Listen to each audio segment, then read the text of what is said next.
But I don't know, we're going through a period now where we're seeing a lot of these kinds of action revenge films. And this one is just one amongst them. I can't say in respect of the storyline it particularly grabs my attention.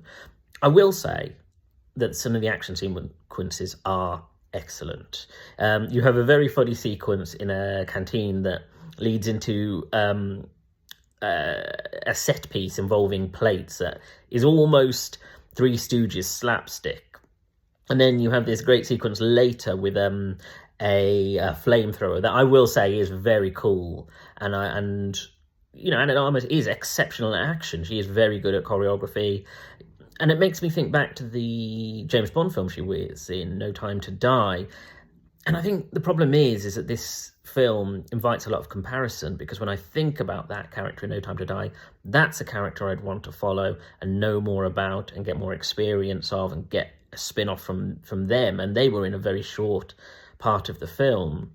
And the other comparison that immediately came to mind with this is Black Widow, the Scarlett Johansson MCU film, which this does have a lot of comparisons with sort of a Ballerina style spy or assassins organization that trains our main character, family links and sort of twists related to that.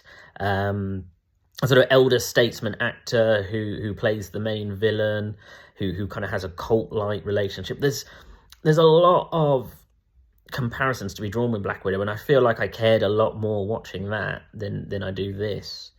And I think it's a shame, because Anna de Armas is in the current crop of great actors who could easily lead an action franchise.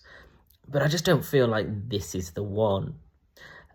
You know, even Keanu Reeves, who admittedly is only in a small part of the film, and when he is there, really breathes charisma, even into the small section he's in. But again, it just makes me think the character that of the ballerina is okay, but I can't say it's a character I'd want to follow in successive films, that this is perfectly good as one and done.